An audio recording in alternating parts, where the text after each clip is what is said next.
मधुर नाम में आप सबका स्वागत है। और जैसा हम देख रहे हैं कि जब कलीसिया का निर्माण हुआ तो कलीसिया में बहुत सारी चीज़ों में परिवर्तन आया और कलीसिया जो है दिन प्रतिदिन बढ़ने लगी। और कलीसिया में जो सीनियर लोग थे वो जूनियर्स को या नए विश्वासियों को साथ देते थे और बहुत सारे प्रिंसिपल जो थे, बहुत सारे नियम थे जो है उनमें भी परिवर्तन आया। और एक शब्द, एक आयत में आपके लिए पढ़ रहा हूं और फिर हम अपने अध्ययन को जारी रखेंगे। वो आयत पाई जाती है प्रेरितों के काम की पुस्तक 16वां अध्याय और 5वीं आयत। प्रेरितों के काम की पुस्तक 16वां अध्याय 5वीं आयत में आया है, इस प्रकार कलीसिया विश्वास में स्थिर होती गई और गिनती में प्रतिदिन बढ़ती गई। विश्वास में स्थिर और गिनती में प्रतिदिन बढ़ती गई। तो न सिर्फ नंबर में वरन विश्वास में और आगे और बढ़ती गई। सो कैसे ये कार्य हुआ, आए अपने अध्ययन पे चले। चर्च ग्रोथ या कलीसिया का जो विकास है वो परमेश्वर की योजना है और हमारे जीवन का उद्देश्य ये है कि जैसे परमेश्वर ने हमारे जीवनों को बचाया, हम दूसरों के जीवनों को बचा सके और कैसे न कैसे करके हमारे जीवन से एक आत्मा परमेश्वर के राज्य में आने पाए, तो हम कहेंगे कि हमारा जीवन सफल हुआ। और चर्च ग्रोथ यही है।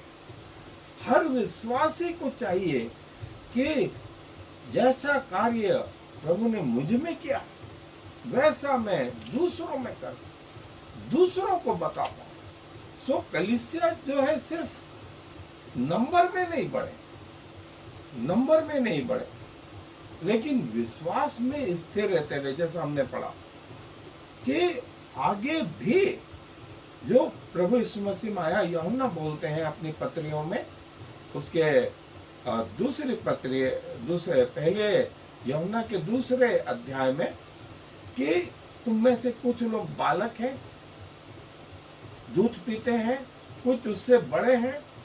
फिर तीसरा लेवल वो बोलता है जवान है और चौथा लेवल वो बोलता है पिता है। सो आत्मिक स्तर से भी बढ़े और जो है नंबर में भी बढ़े। और 3000 फिर 5000, और जैसा हमने देखा कि परमेश्वर उन लोगों में जो है उस कलीसिया में विश्वासियों को मिलाता था। कोई दूसरा जो है उसमें नहीं आ पाता।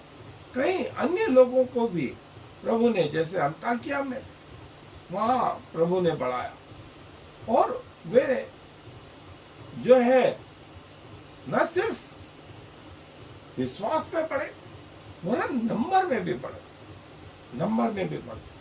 और जैसा मैंने बताया कि जो कार्य 11 चेलों से आरंभ हुआ, 2000 साल में पृथ्वी का 3/4 हिस्सा वो घेर लेगा, ये किसी को अंदाज नहीं, ये किसी को अंदाज नहीं।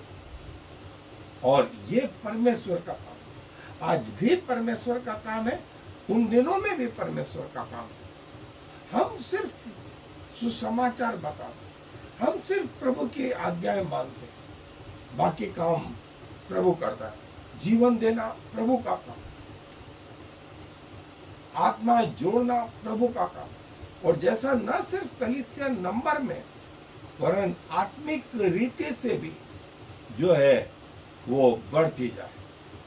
और जैसा मैंने बताया कि अभी अभी जो विश्वास में आए, उम्र में वे हो सकते हैं 60-70 साल के हो, लेकिन आत्मिक रीति से वे एक छोटे से बच्चे, फिर उससे बड़े 7-8 साल के बालक है, फिर 15 से 20 साल 25 साल तक के जवान है, और फिर पिता है।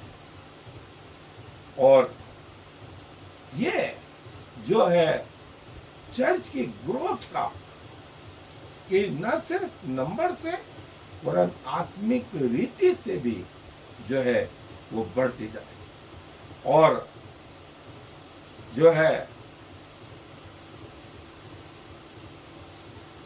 जैसा मैंने बताया कि मैंने एक पुस्तिका लिखी है, शारीरिक हार्ट सर्जरी से आत्मिक हार्ट सर्जरी तक, कि कैसे हम उसमें आगे बढ़ सकते हैं। एक अच्छे फॉलो की किताब है, आप इसे जरूर लें, आप इससे लाभान्वित हो। उसमें एक चैप्टर है, जीरो से हीरो। प्रभु जो जीरो से लोग हैं उनको कैसे हीरो बना देता है। आज वे छोटे हैं लेकिन प्रभु उनको बड़ा बना देता है। और प्रभु के अनुग्रह में, उसके ज्ञान में, विश्वास में, एबिलिटी, उसकी सेवा में ये लोग जो है आगे बढ़ते हैं। और जो है एक्सटर्नली नहीं, इंटरनली भी ये जो है आगे बढ़ते गए। जो है एक छोटी सी शुरुआत आगे जाके एक बड़ा सा जो है एटम बम हो जाए।